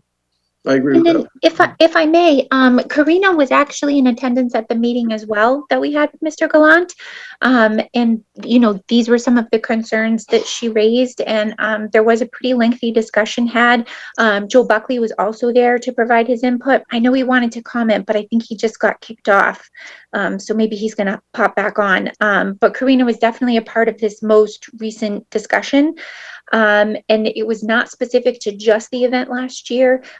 It was ones in prior years as well, where she said the Snack Shack lost a lot of revenue. They had a ton of people using the bathrooms there. And she said there were some uncomfortable interactions with the kids that were working the Snack Shack and some folks that had been drinking and were kind of trying to push their way into the building. And she said it's very difficult with the parking situation, especially for handicap parking, because there's so much limited space back there. So she did definitely bring up her concerns this year during the meeting. And that was ultimately why we decided to move it. And I will say that if the intention is not to have everything at Naquag School, the intention is to also use that kind of in-between area that leads down to CTMS, and also along that roadway as well. Dave George and Joe Buckley went down there with Mr. Gallant to check out the space, and he was comfortable with the plan to set it up that way. So that was where we had left it. So I just hope that's a little helpful information. Thanks, Tamika. I mean, obviously, I think that there needs to be more discussion regarding this, especially like the timing of when we really anticipate this to occur. I mean, maybe even possibly we could have like local departments and local vendors or whatever set up on the common as a kind of an extension of the food truck, and not directly in the food truck, but at the same time provide services that it would be accessible during the event. I don't know.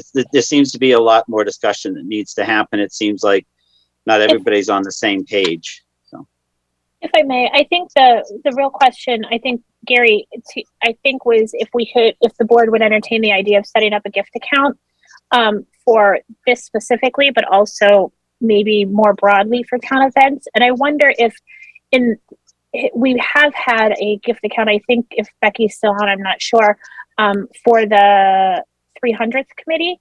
And maybe just transitioning that gift account to a more broad, and I think maybe this was Gary's point, a more broad townwide events or activity gift account that's not necessarily designated for recreation or fire or police, canine, whatever, and kind of transition the 300th gift account towards something more to continue those events, but it's not limited to the 300th committee. right, like a generic events account that would just support town events in general. So that was my thought.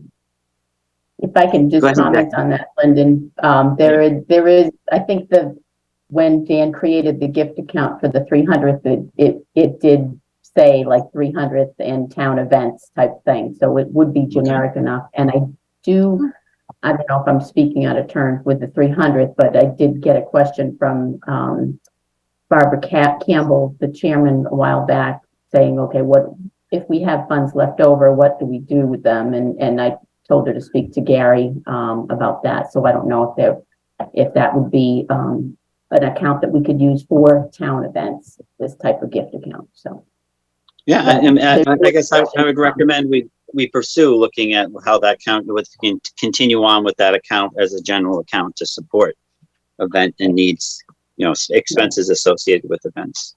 Thanks, Becky. That's a bigger discussion, I think. Yeah. Are you okay with that, Leah? We'll try to iron that out and see if that's the best route. Yeah, I think that makes sense. And I mean, caution that we do have other gift accounts for the 4th of July, the ones we also spoke about. So I don't want to step on toes, but I do like the idea of maintaining an events gift account and, you know, fundraise for continuing concerts on the Common as an example, solely versus, you know, specific for fireworks or the 4th of July or something. So thank you. And sorry for my confusion and not getting my head wrapped around it.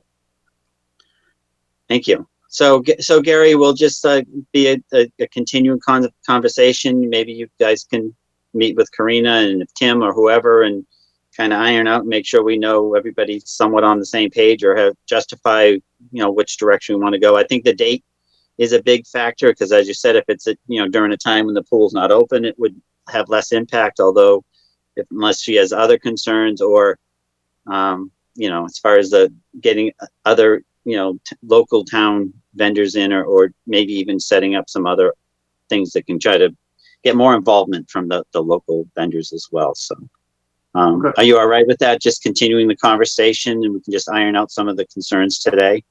I am. That's very good, sir. But just a couple other things brought to my attention was we have to remember that this upcoming spring and summer will be a very active construction season in the downtown area, that with Palmagussit. So we have to keep that in the back of our minds. And I did get reports and that people were trying to actually break into the pool house to use the restroom facilities last year. So all these things and damages that could happen, vandalism, so on and so forth. Obviously, people wandering through an active construction site, we have to take all these things into consideration. So just a couple of points. What about the front lot at the Heights too, Gary? That's not something, I know they've used that for park. Isn't there enough space that they could do something right off of Maple Ave there? And There's or is that not plenty of space there, but that's still classified as a wetland, so we can't really put anything in there. The only things we've really had there is we had that mud run, if you will, several years ago. Yeah. When obviously every 4th of July, they used to anyway, have a big bonfire. So there's plenty of parking available up there. Again, with the proposed closing of this property, I don't know what kind of construction is going to be going on up there at the same time. So there's other things that we have to look into. Yeah. So I think there's a lot of conversations to be had. I think we still want to continue forward with trying to have the food truck as a regular basis, but hopefully kind of iron out some of the concerns on both sides. Right. We even talked about having it at Glenwood School on Glenwood Road, but that's so far out of the downtown district. We thought it would attract people to downtown. So right. It's a work in progress, sir. We are working on it. We are discussing it.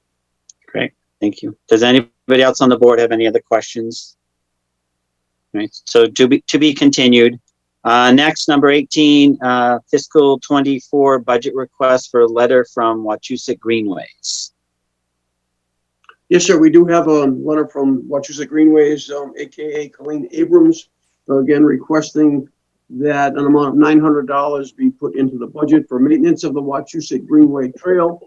I believe last year, I don't have the ledger in front of me, but I believe last year $1,250 was requested. I don't recall if it was ever approved or not. But obviously, there is a lot of work that has to be done to the trails, and we know that.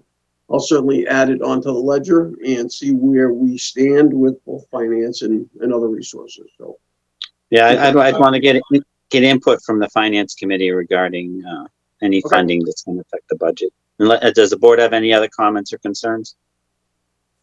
And then if I may, I was just going to add, I'm sorry, Leah. I was just going to clarify that last year the Finance Committee appropriated $100 for Wachusett Greenways. And I also just wanted to confirm that this will be included as part of their budget binders for discussion.